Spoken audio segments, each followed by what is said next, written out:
Hello, students. My name is Jitendra Kumar, and I'm your biology teacher. I welcome you all to BioGenius NEET Prep.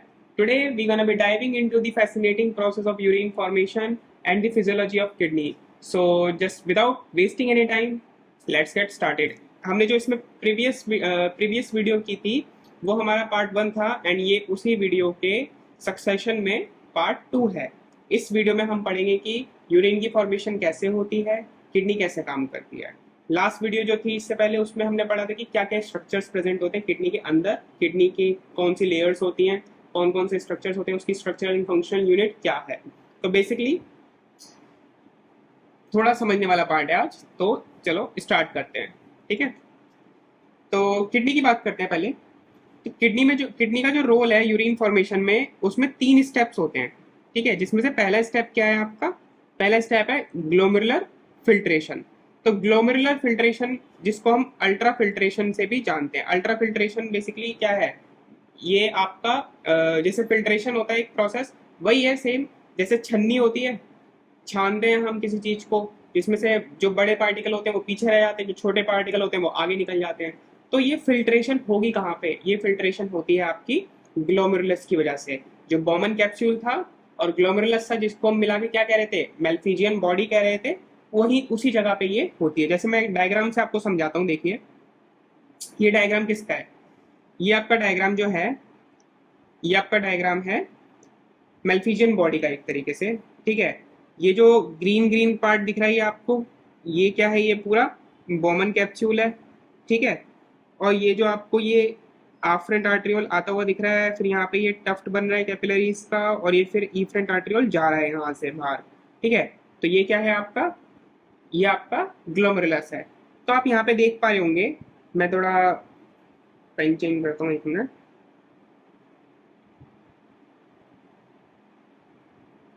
ठीक है, अब आप ये देख पा रहे हो ना, ये जो लेयर होती है, ये जो इसकी लेयर है ये वाली.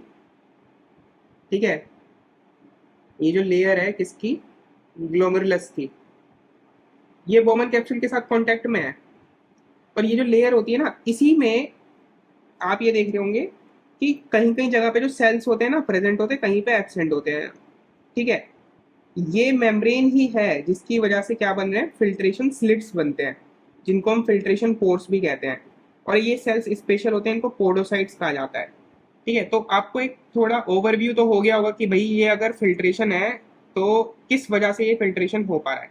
सेल्स कहीं पे हैं, कहीं पे नहीं है, तो बीच में खाली जगह होगी, वहां से जो स्मॉलर पार्टिकल होगा वो वहां से मूव कर सकता है, पर लार्ज पार्टिकल वहां से मूव नहीं कर सकता उसके अक्रॉस. ठीक है, तो अभी हम यहाँ पे अपना थ्योरी करते हैं, कैरी ऑन. तो ग्लोमेरुलर कैपिलरी ब्लड प्रेशर, इसमें कौन काम करेगा? आपको देखिए, ग्लोमेरुलर फिल्ट्रेशन जो प्रोसेस है, ये अल्ट्रा फिल्ट्रेशन प्रोसेस होता है. अब इसमें ये अल्ट्रा फिल्ट्रेशन हो पाए, इसके लिए भी कुछ कुछ चीजें चाहिए होती हैं. जैसे कि क्या?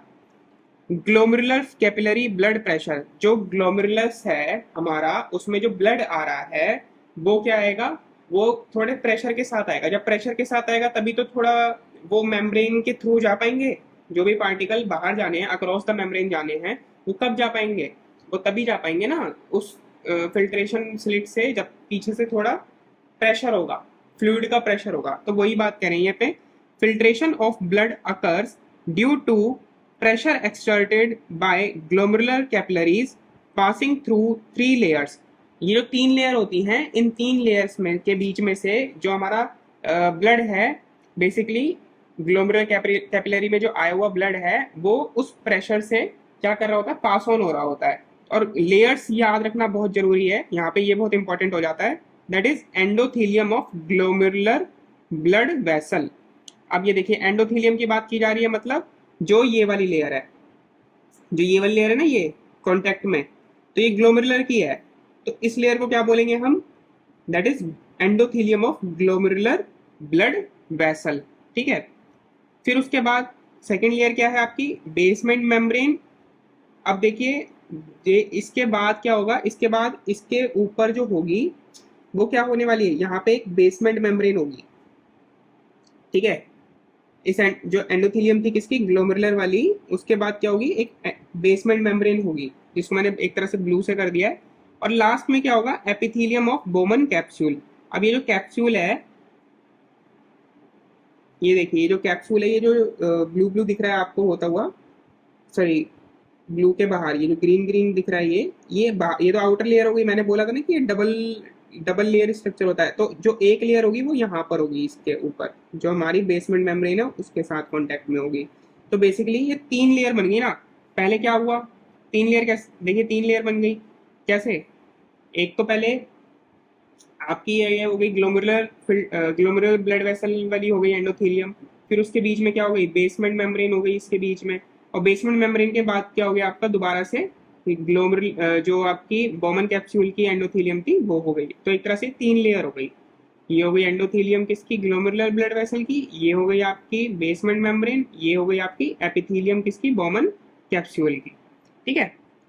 तो बेसिकली ये तीन जो हैं लेयर्स, ये याद रखना जरूरी है, क्योंकि यही क्या कर रही है आपकी एक तरह से फिल्ट्रेटिंग मेम्ब्रेन का काम कर रही है मिलके। अब देखिए अगला होता है फिल्ट्रेशन स्लिट्स बनते हैं इसमें, जो इसको हेल्प करेगा, ग्लोमेरुलर फिल्ट्रेशन को करेगा। तो एपिथेलियल सेल्स, एपिथेलियल मतलब जो लेयर है, जैसे ये लेयर है तो लेयर जिससे बनी हुई होगी वो सेल से बनी हुई होगी। तो जो एपिथेलियल सेल्स होंगे, जो मतलब लेयर वाले सेल्स हैं, उनको क्या बोल दिया, एपिथेलियल सेल्स बोला जाता है। तो epithelial cells known as podocytes. तो यहाँ पे जो ये सेल बन रहे हैं ना, ये देखिए ये जो सेल बन रहे हैं ना, ये आपको डायग्राम में दिख रहा होगा। तो ये थोड़े सर्कल सर्कल से बने हुए हैं, ये जो सर्कल सर्कल से बने हुए हैं ना ये, और कहीं पे ये डार्क हो रहे हैं, कहीं पे ये नॉन डार्क है। तो ये बेसिकली क्या है, ये ही पोडोसाइट सेल्स हैं, यही एपिथेलियल सेल्स दिखाने की कोशिश की गई है कि ये एपिथेलियल सेल्स या पोडोसाइट्स जिसको कह रहे हैं, इन्होंने पूरी जो एपिथेलियम है उसको एक तरह से कहीं पे कवर किया हुआ है, कहीं पे कवर नहीं किया हुआ है। ठीक है। तो इनको क्या बोला जाता है, पोडोसाइट्स बोला जाता है। Podocytes in the Bowman capsule, और ये कहाँ पे बोमन कैप्सूल के अंदर प्रेजेंट होते हैं। हैव इंट्रिकेट अरेंजमेंट, इंट्रिकेट मतलब आगे पीछे, ठीक है, एक रेगुलर नहीं है, आगे पीछे है। Intricate arrangement that create filtration slits, और इसकी वजह से क्या बनता है, फिल्ट्रेशन स्लिट्स बनते हैं। मान लीजिए कि पहले यहाँ पे पोडोसाइट सेल आ गया, फिर यहाँ पे नहीं आया, खाली जगह है, फिर यहाँ पोडोसाइट सेल आ गया, फिर यहाँ पे खाली जगह है, फिर यहाँ पोडोसाइट सेल आ गया। अब ये जो है यहाँ से जो सब्सटेंस है वो बाहर जा सकता है, पर पोडोसाइट सेल मतलब जहाँ पे बंद है वहां पे सब्सटेंस बाहर नहीं जा पाएगा मेम्ब्रेन के। ठीक है। तो यही बात की जा रही है। तो allowing almost all plasma constant, अच्छा ये इसमें से जा क्या चीज पाती है बाहर, जितना भी प्लाज्मा कॉन्स्टिट्यूएंट होता है वो सब चला जाता है except proteins to pass into the lumen of Bowman capsule. मतलब ये जो बोमन कैप्सूल की ये वाला पार्ट है जो ब्लू ब्लू दिख रहा है पूरा आपको होता हुआ, ये क्या है, यहाँ पे फिल्ट्रेट बनेगा ना, यहाँ पे ब्लड थोड़ी आएगा, यहाँ पे फिल्ट्रेट बनेगा। और वो फिल्ट्रेट किस चीज से बना हुआ है, वो फिल्ट्रेट किस चीज से बना है, वो फिल्ट्रेट बना है, सारा प्लाज्मा कॉन्स्टिट्यूएंट है बस प्रोटीन को छोड़ के। ठीक है। इनटू द ल्यूमन, ल्यूमन मतलब जो कैविटी है उसकी बेसिकली। ठीक है, जो कैविटी है किसकी, आपकी बोमन्स कैप्सूल की। नेक्स्ट आते हैं आपकी ब्लड फिल्ट्रेशन रेट। जो नेक्स्ट प्रोसेस जो हेल्प करेगा अल्ट्रा फिल्ट्रेशन में वो क्या होगा, ब्लड फिल्ट्रेशन रेट जो होगा उसमें वो क्या होगा, the kidneys filter about 1100 to 1200 ml of blood. ये बहुत इंपॉर्टेंट नंबर है यहाँ पे। इस जो आज की क्लास है इसमें नंबर जो बताए जा रहे हैं ना वो बहुत इंपॉर्टेंट है, डायरेक्टली एज इट इज पूछे जाते हैं आपके एग्जाम में। ठीक है। तो ये याद रखना बहुत जरूरी है। तो किडनी जो होती है बहुत इंपॉर्टेंट रोल प्ले करती हैं।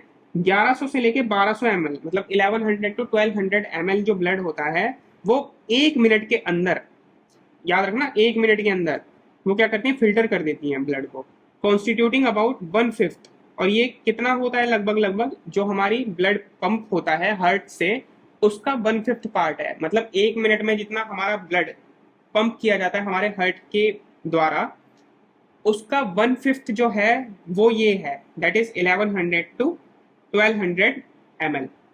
अच्छा मैं एक चीज बताता हूँ, आपका जो ब्लड होता है ना, हार्ट जो पंप करता है वो करता है अराउंड 70 ml। ठीक है, एक बारी जब बीट करता है हार्ट। ठीक है। और 70 ml को अगर हम 72 बीट्स पर मिनट से कर दें तो अब देखिए अब ये कितना आएगा। ठीक है। तो इसको ही हम क्या, जो 70 ml है वो स्ट्रोक वॉल्यूम होती है हमारी। ठीक है। तो बेसिकली जितना भी आता है उसका 1/5 जो है ये पार्ट, ये किडनी क्या करती है, उस ब्लड को फिल्टर आउट कर देती है एक मिनट के अंदर। ठीक है, of the blood pumped out by the each ventricle of the heart पर मिनट। तो मतलब हार्ट से जितना ब्लड आ रहा है उसका 1/5 जो है वो किडनी से हमारी क्या कर दे रही है, उसको फिल्टर आउट कर दे रही है। और वो अप्रोक्सीमेटली कितना अमाउंट है, that is 1100 to 1200 ml of blood. Now glomerular filtration rate, जिसको हम GFR कहते हैं स्मॉल शॉर्ट फॉर्म में, ठीक है। तो द अमाउंट, ये होता क्या है, the amount of filtrate formed per minute. अब जितना फिल्ट्रेट बन के निकल रहा है, मतलब बॉमन कैप्सूल के अंदर आ रहा है 1 मिनट में, ठीक है, amount of filtrate formed per minute is known as GFR, glomerular filtration rate. उसी अमाउंट को या उसी को क्या बोलेंगे हम, GFR बोल देते हैं। एक नॉर्मल GFR जो होता है एक हेल्दी इंडिविजुअल का, वो कितना होता है, 125 ml पर मिनट, मतलब 125 ml 1 मिनट में फिल्ट्रेट प्रोड्यूस हो जाता है, translating to around 180 litres per day. और इसको अगर ट्रांसलेट करेंगे हम एक दिन का देखें तो ये एक दिन का कितना बनेगा, ग्लोमेरुलर फिल्ट्रेशन 180 लीटर्स, जो कि बहुत ज्यादा है, बहुत ज्यादा है। अगर आप ये कह रहे हैं कि भैया ब्लड फिल्टर हो रहा है और 180 लीटर पर डे आपका क्या बन रहा है, ग्लोमेरुलर जो फिल्ट्रेट प्रोड्यूस हो रहा है, पर यूरिन हम जो जाते हैं वो तो नहीं होता भैया। किसी को देखा है आपने कि 180 लीटर यूरिन कर रहा है वो, है, फिर तो पूरा दिन वहीं बैठे रहते, है ना। तो इतना नहीं होता है। ये जो प्रोड्यूस हुआ है ना फिल्ट्रेट, 180 लीटर प्रोड्यूस जो हुआ है, इसको कॉन्सेंट्रेट किया जाएगा, इसको बहुत बहुत बहुत कॉन्सेंट्रेट किया जाएगा।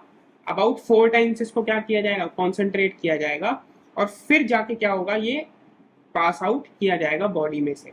समझ में आई आपको। तो 180 लीटर प्रोड्यूस हुआ, 180 लीटर ही बाहर नहीं निकाल दिया हमारी बॉडी ने, इसको कॉन्सेंट्रेट करेगी पहले बॉडी। और वो किसकी हेल्प से करती है, वो जो नेफ्रॉन्स हमने बताए थे बेसिकली, लूप ऑफ हेनले, ठीक है, वो इसमें हमारा बहुत काम आते हैं।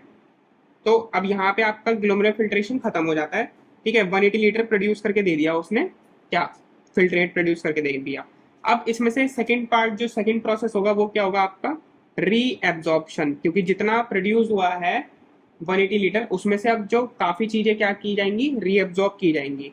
तो वॉल्यूम ऑफ फिल्ट्रेट, इसमें क्या क्या पार्ट आपको याद रखने हैं, that is volume of filtrate. जैसे कि although 180 litre of glomerular filtration are produce daily, मतलब 180 लीटर तो प्रोड्यूस होता है, ग्लोमेरुलर फिल्ट्रेट जो प्रोड्यूस हो रहा है वो 180 लीटर प्रोड्यूस हो रहा है डेली।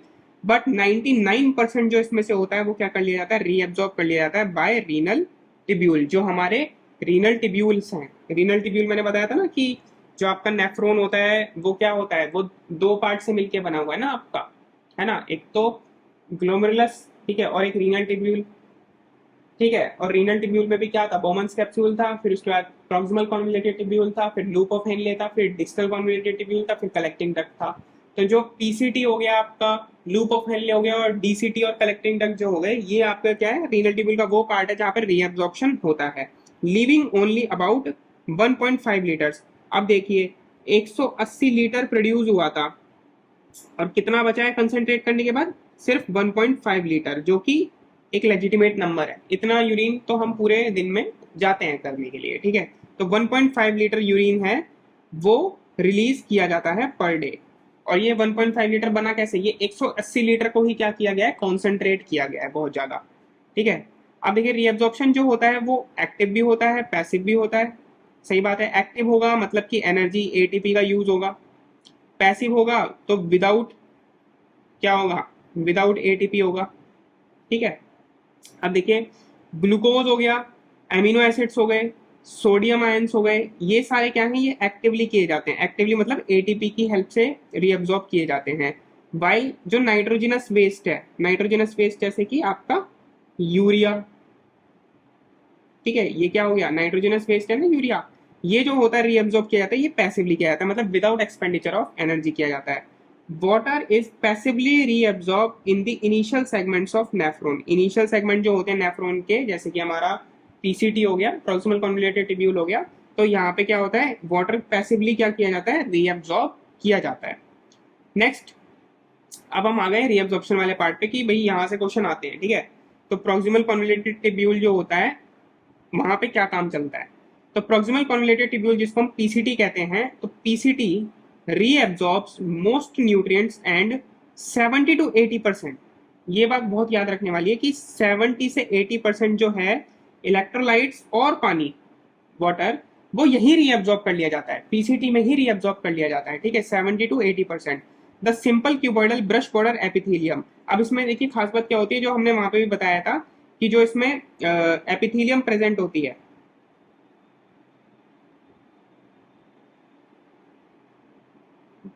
ठीक है, जो इसमें देखिए एपिथेलियम प्रेजेंट है, यहाँ पे जो ये एपिथेलियम प्रेजेंट है,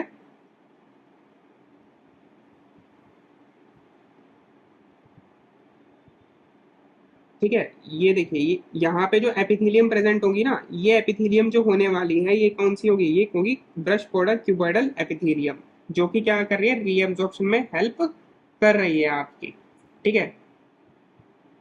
तो simple cuboidal brush border epithelium होगी जो पीसीटी में क्या कर देगी, इंक्रीज कर देगी सरफेस एरिया को जो रीअब्जॉर्ब करने वाला है। आप ये बताइए कि जो हमारी इंटेस्टाइन होती है वहां पे भी क्या होती है, विलाइज प्रेजेंट होती है कि नहीं होती है, माइक्रोविलाइज प्रेजेंट होती है। क्या क्या काम होता है उनका, रीएब्जॉर्प्शन का सरफेस एरिया बढ़ा देना। कैसे बढ़ता है, मान लीजिए एक ही सीधा सरफेस है, ठीक है, और अगर विलाई बनी है तो थोड़ी कुछ ऐसे स्ट्रक्चर में बनती है। अब ये सीधे में तो थे ही, ठीक है, और इसके ऊपर आपने विलाई और बना दी। अब ये देखिए यहाँ पे पहले पहले क्या हो रहा था, इतने इतने इतने इतने एरिया में ही हो रहा था जो रीअब्जॉर्प्शन हो रहा था, पर अब जो बना दिया है ये विलाइज बन गई है, अब यहाँ तो हो ही रहा है, अब इसके ऊपर भी क्या हो रहा है, रीअब्जॉर्प्शन हो रहा है। तो एक तरह से हम क्या बोलेंगे कि जो सरफेस एरिया है रीअब्जॉर्प्शन का वो क्या हो चुका है, इंक्रीज हो चुका है। अब ज्यादा चीज क्या होगी, रीअब्जॉर्ब हो पाएगी, ठीक है। तो इसलिए क्या होता है, brush board cuboidal brush border epithelium जो है वो पीसीटी में क्या कर देती है, सरफेस एरिया इंक्रीज कर देती है हमारे रीअब्जॉर्प्शन का। अगला पार्ट आता है आपका क्या, लूप ऑफ हेनले। अब लूप ऑफ हेनले क्या काम करता है, it maintains high osmolarity in medullary interstitial fluid. Medullary interstitial fluid में हाई ऑस्मोलैरिटी मतलब एक तो 300 ऑस्मोलैरिटी होती है, 300 मॉस मोल पर लीटर होती है, एक होती है 1200 मॉस मोल पर लीटर, ठीक है। तो हाई ऑस्मोलैरिटी क्या है यहाँ पे, basically 1200 moss mol per litre, ठीक है। तो ऑस्मोलैरिटी को नापने की यूनिट है वो बेसिकली। तो 1200 अराउंड जो ऑस्मोलैरिटी होती है वो मेंटेन की जाती है मेडुलरी इंटरस्टिशियल फ्लूइड की। अच्छा, मेडुलरी इंटरस्टिशियल फ्लूइड भी बोलोगे आप, क्या होगा, तो देखिए जितना पार्ट क्या है कॉर्टेक्स में है, ठीक है, ये तो कॉर्टिकल फ्लूइड हो गया। अब जो इससे नीचे दैट इज ये पार्ट क्या है, मेड्यूला, जिसमें क्या प्रेजेंट है आपका, लूप ऑफ हेनले प्रेजेंट है, ठीक है। अब ये जो पार्ट है आपका, यहीं पे क्या होता है, मेड्यूलरी इंटरस्टिशियल फ्लूइड, एक तरह से आप ये मान सकते हैं इसके चारों तरफ क्या है, मेड्यूलरी इंटरस्टिशियल फ्लूइड है इसके चारों तरफ, ठीक है। आप ये मान सकते हैं कि इसके चारों तरफ क्या है, मेडुलरी इंटरस्टिशियल फ्लूइड है लूप ऑफ हेनले के चारों तरफ, ठीक है। उसी को बोल रहे हैं हम क्या, इंटरस्टिशियल फ्लूइड। तो मेडुलरी इंटरस्टिशियल फ्लूइड जो है, तो डिसेंडिंग लिम्ब जो होता है वो परमिएबल होता है पानी के लिए, ये इंपॉर्टेंट बात है। जो नीचे आने वाला डिसेंडिंग लिम्ब है किसका, लूप ऑफ हेनले का, वो पानी के लिए परमिएबल है, मतलब पानी उसमें से आर पार जा सकता है, एक्सचेंज हो सकता है, but almost impermeable to electrolytes. और पर उसमें से जो अंदर जो लूप ऑफ हेनले के अंदर जो फिल्ट्रेट है, अब उसमें इलेक्ट्रोलाइट भी है पानी भी है, दोनों है। पानी तो चला जाएगा बाहर इंटरस्टिशियल फ्लूइड में, ठीक है, जो मेडुलरी इंटरस्टिशियल फ्लूइड है उसमें वाटर तो चला जाएगा डिसेंडिंग लिम्ब से, ठीक है, पर जो इलेक्ट्रोलाइट्स हैं वो उससे बाहर नहीं जा पाते, उसके लिए क्या होता है, ये इम्परमिएबल होता है। कंसंट्रेटिंग द फिल्ट्रेट, ठीक है। अब देखिए जैसे जैसे ये नीचे आया, जैसे जैसे क्या करा, ये नीचे आया नीचे आया नीचे आया नीचे आया, तो वैसे वैसे इसमें से पानी निकलता गया, इसमें से बाहर पानी निकलता गया।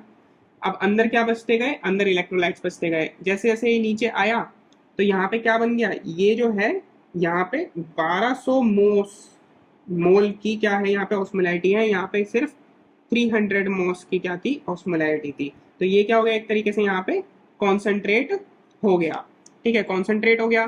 तो concentrating the filtrate the ascending limb is impermeable to water. अब जब ऊपर जाएगा, अब जब ये क्या होगा, ऊपर जाएगा वापस लूप ऑफ हेनले, तो जब ऊपर जाएगा तो यहाँ पे क्या होने वाला है, इम्परमिएबल होगा ये पानी के लिए, वाटर यहाँ से इम्परमिएबल होगा, but allows electrolyte transport diluting the filtrate. मतलब अब यहाँ से क्या होगा, जैसे जैसे ऊपर जाएगा तो यहाँ से पानी तो बाहर नहीं आ पाएगा, पर यहाँ से आयंस जो हैं, जो इलेक्ट्रोलाइट्स हैं, ये क्या हो जाएंगे, बाहर आ जाएंगे। ठीक है, जो असेंडिंग सेगमेंट है लूप ऑफ हेनले का।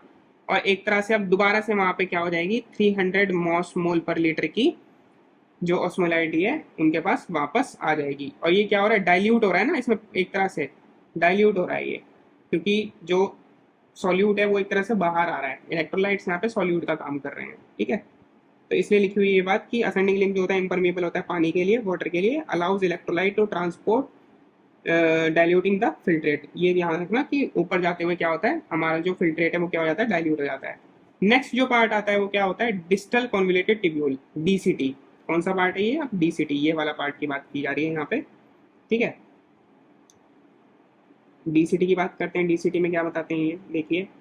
तो डीसीटी क्या होता है, कंडीशनल रीअब्जॉर्प्शन होता है सोडियम का पानी का, अकर्स हियर। अगर मतलब जब पानी की बहुत ज्यादा बॉडी में कमी आ जाती है तो कुछ हार्मोन का एक सिस्टम काम करता है, तो वहां पे क्या होता है, कंडीशनल रीअब्जॉर्प्शन होता है सोडियम का और वाटर का इसी पार्ट में। वो हार्मोन क्योंकि इसी पार्ट पे एक्ट करता है, that is distal convoluted tubule पे काम करता है।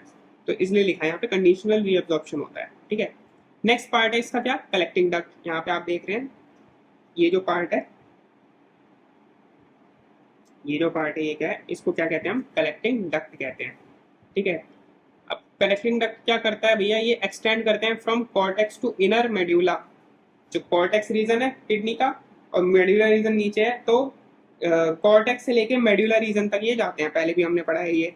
It reabsorbs large amount of water. ये क्या करता है, लार्ज अमाउंट जो वाटर का होता है ये क्या करते हैं, रीअब्सॉर्ब करते हैं। Concentrate the urine and allows passage of small amount of urea. मतलब अब जैसे जैसे रीअब्सॉर्ब इसमें से होता रहेगा तो यूरिन क्या होगा, धीरे धीरे कॉन्सेंट्रेट होता रहेगा। यहाँ पे क्या होगा, कंसंट्रेशन इसका बढ़ता रहेगा। ठीक है, तो यूरिन क्या होगा, यूरिन कॉन्सेंट्रेट होता रहेगा and allows passage of small amount of urea into the medullary interstitium to maintain osmolarity. ठीक है, यहाँ पे देखिए ये जो कलेक्टिंग डक्ट है, यहाँ से देख रहे हैं आप, यूरिया थोड़ा सा बाहर आ रहा है, पानी भी बाहर जा रहा है। तो जैसे जैसे यहाँ से नीचे नीचे आता रहेगा फिल्ट्रेट जो भी प्रोड्यूस था हमारा, वो क्या होता रहेगा, कॉन्सेंट्रेट होता रहेगा। और उसमें से कुछ अमाउंट जो यूरिया का है वो वापस से किस में आ जाएगा, इंटरस्टिशियल फ्लूइड के अंदर आ जाएगा, जो प्रेजेंट है किसमें, मेडुलर रीजन में, ताकि ऑस्मोलैरिटी जो है यहाँ पे 1200 मॉस मोल की मेंटेन रह सके। ठीक है, यही बात लिखी गई है यहाँ पे।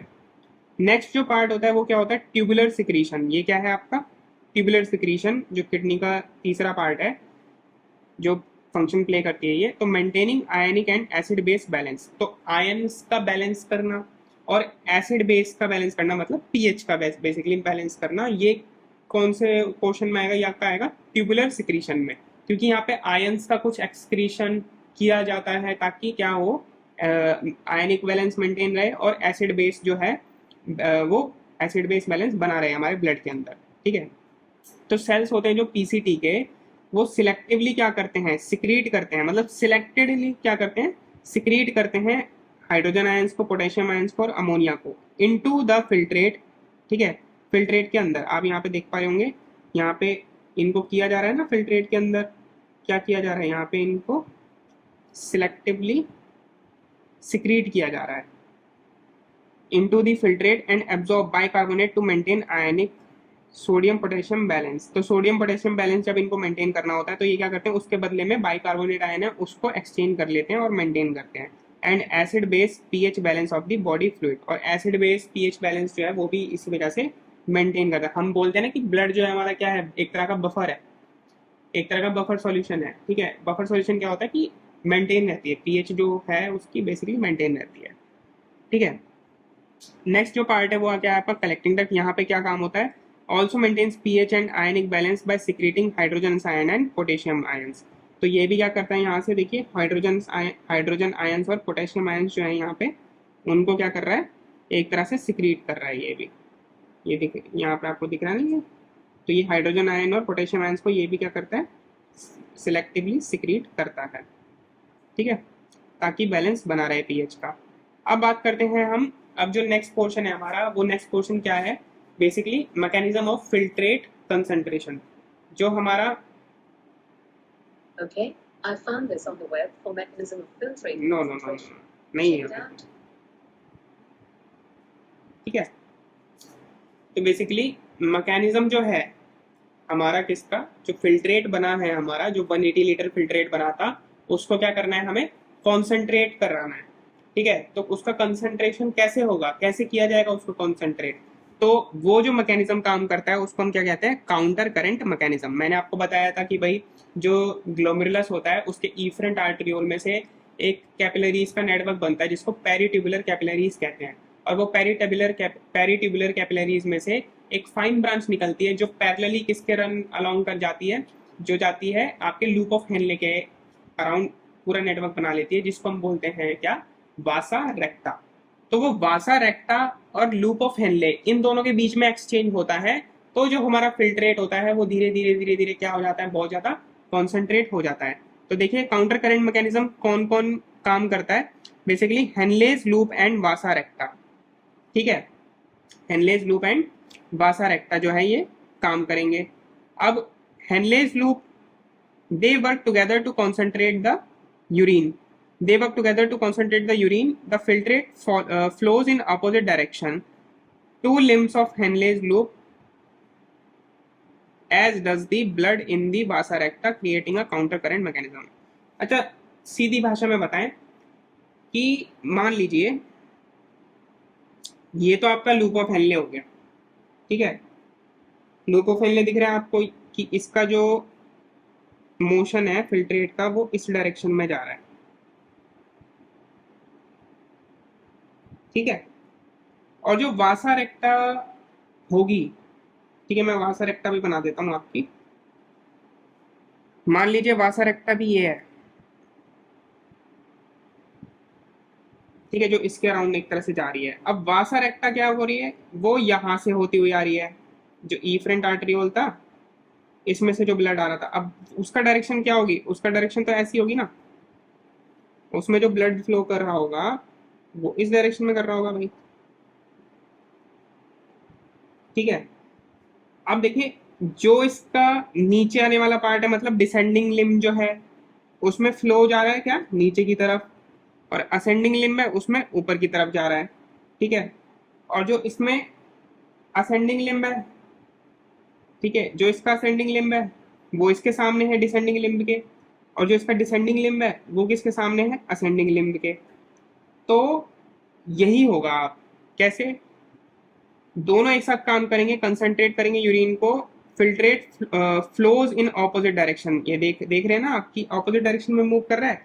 यहाँ पे जो इसका असेंडिंग लिम्ब था और इसका डिसेंडिंग लिम्ब है, तो डिसेंडिंग लिम्ब क्या कर रहा है, नीचे की तरफ फ्लो कर रहा है यहाँ पे ब्लड, और फिल्ट्रेट यहाँ पे ऊपर की तरफ कर रहा है, तो ये आमने सामने कैसे हो गए, ये ऑपोजिट हो गए।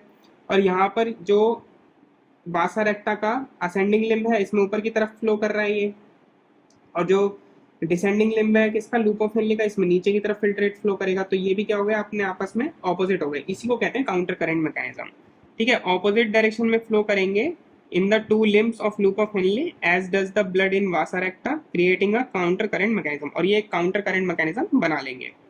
अब ऑस्मोलैरिटी ग्रेडियंट, मतलब ऑस्मोलैरिटी ग्रेडियंट मेंटेन करना पड़ेगा इनको due to counter current mechanism.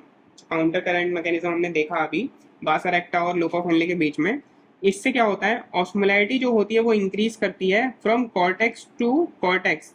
जो कॉर्टेक्स में, कॉर्टेक्स मतलब बाहर वाला जो एरिया है थोड़ा सा किडनी के, तो उसमें होती है 300 मोल पर लीटर, और जो इनर मेडुला है इंटरस्टिशियम उसमें होती है 1200 मोल पर लीटर।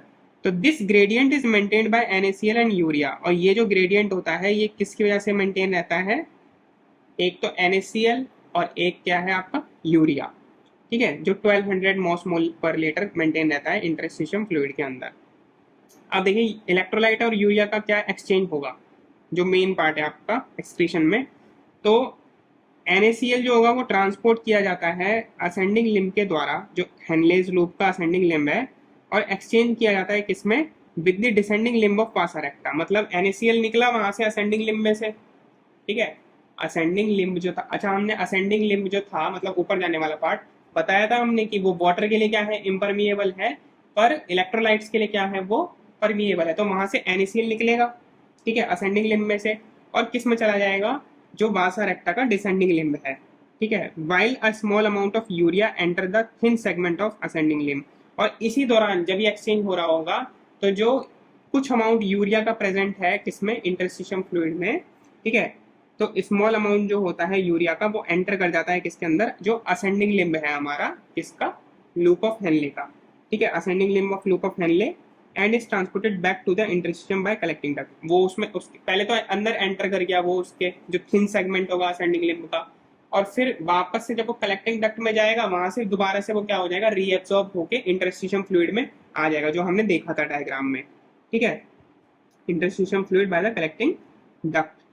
तो इसके बाद क्या है, आप इसके बाद देखिए collecting tubule, thus electrolyte and urea are retained in the interstitium and maintain a concentration gradient, जिसको interstitial gradient भी कहा जाता है। तो जो इलेक्ट्रोलाइट है और यूरिया है ये किस में बने रहते हैं, ये इंटरस्टिशियम फ्लूइड जो है उसके अंदर क्या रहते हैं आपके, बने रहते हैं।